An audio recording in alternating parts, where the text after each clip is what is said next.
Good evening. This is Reading by the Fireplace. Today, we will be reading Rapunzel by the Brothers Grimm. Before you find somewhere comfy to sit, I suggest you get a nice cold drink. Or hot if it's cold outside. Now with this drink, find a nice comfy spot. Once you get comfy, whether you're here to read the book with me or just here to fall asleep, get comfy and let's start reading. Rapunzel. There were once a man and a woman who had long in vain wished for a child. At length, the woman hoped that God was about to grant her a desire. These people had a little window at the back of their house, from which a splendid garden could be seen, which was full of the most beautiful flowers and herbs. It was, however, surrounded by a high wall, and no one dared to go into it because it belonged to an enchantress who had great power and was dreaded by all the world. One day, the woman was standing by this window and looking down into the garden when she saw a bed which was planted with the most beautiful rampion, Rapunzel, and it looked so fresh and green that she longed for it. She quite pined away and began to look pale and miserable. Then her husband was alarmed and asked, "What ails you, dear wife?" "Ah," she replied, "if I can't eat some of the rampion, which is in the garden behind our house, I shall die." The man, who loved her, thought, "Sooner than let your wife die, bring her some of the rampion herself, let it cost what it will." At twilight, he clambered down over the wall into the garden of the enchantress, hastily clutched a handful of rampion and took it to his wife. She at once made herself a salad of it and ate it greedily. It tasted so good to her, so very good, that the next day she longed for it 3 times as much as before. If he was to have any rest, her husband must once more descend into the garden. In the gloom of evening, therefore, he let himself down again, but when he had clambered down the wall, he was terribly afraid, for he saw the enchantress standing before him. "How can you dare," said she with angry look, "descend into my garden and steal my rampion like a thief? You shall suffer for it." "Ah," answered he, "let mercy take the place of justice. I only made up my mind to do it out of necessity. My wife saw your rampion from the window and felt such a longing for it that she would have died if she had not got to eat some." Then the enchantress allowed her anger to be softened and said to him, "If the case be as you say, I will allow you to take away with you as much rampion as you will. Only I make one condition. You must give me the child which your wife will bring into the world. It shall be well treated, and I will care for it like a mother."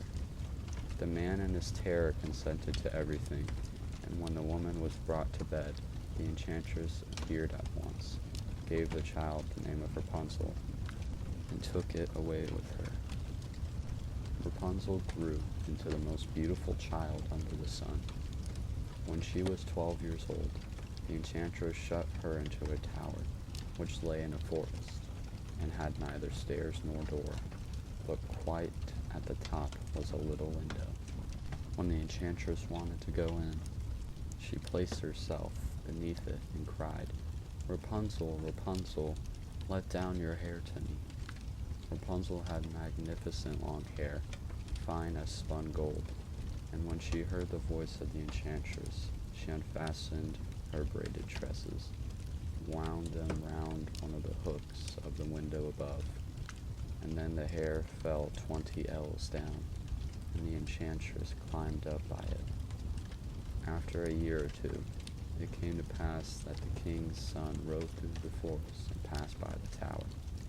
Then he heard a song, which was so charming that he stood still and listened.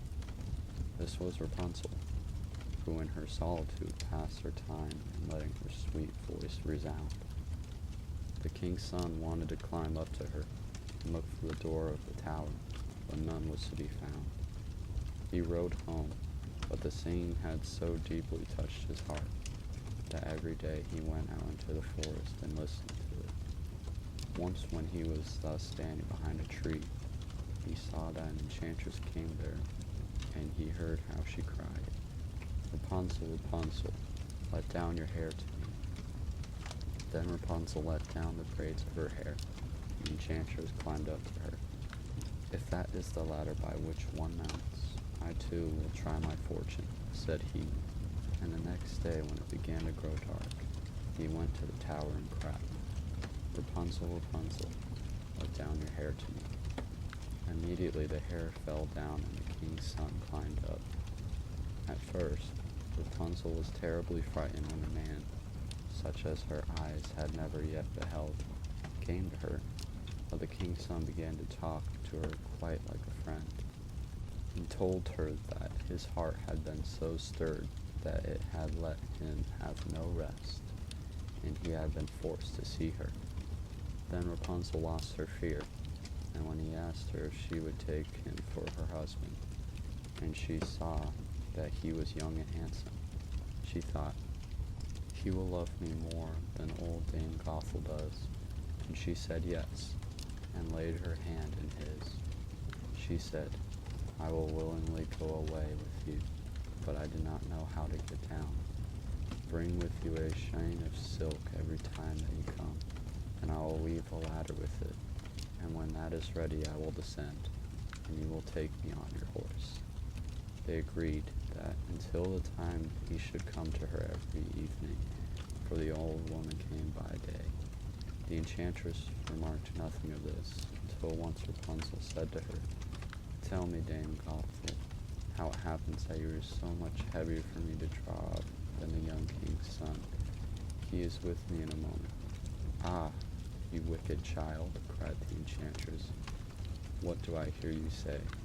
I thought I had separated you from all the world, and yet you have deceived me." In her anger she clutched Rapunzel's beautiful tresses, wrapped them twice round her left hand, seized a pair of scissors with the right, and snip, snap, they were cut off, and the lovely braids lay on the ground. And she was so pitiless that she took poor Rapunzel into a desert, where she had to live in great grief and misery. On the same day that she cast out Rapunzel, however, the enchantress fastened the braids of hair, which she had cut off, to the hook of the window, and when the king's son came and cried, "Rapunzel, Rapunzel, let down your hair to me," she let the hair down. The king's son ascended, but instead of finding his dearest Rapunzel, he found the enchantress, who gazed at him with wicked and venomous looks. "Aha!" she cried mockingly, "you would fetch your dearest, but the beautiful bird sits no longer singing in the nest. The cat has got it, and will scratch out your eyes as well. Rapunzel is lost to you. You will never see her again." The king's son was beside himself with pain, and in his despair he leapt down from the tower. He escaped with his life, but the thorns into which he fell pierced his eyes. Then he wandered quite blind about the forest, ate nothing but roots and berries, and did not but lament and weep over the loss of his dearest wife. Thus he roamed about in misery for some years, and at length came into the desert, where Rapunzel, with the twins to which she had given birth, a boy and a girl, lived in wretchedness. He heard a voice, and it seemed so familiar to him that he went towards it, and when he approached, Rapunzel knew him and fell on his neck and wept. Two of her tears wetted his eyes, and they grew clear again. could see with them as before. He led her to his kingdom where he was joyfully received.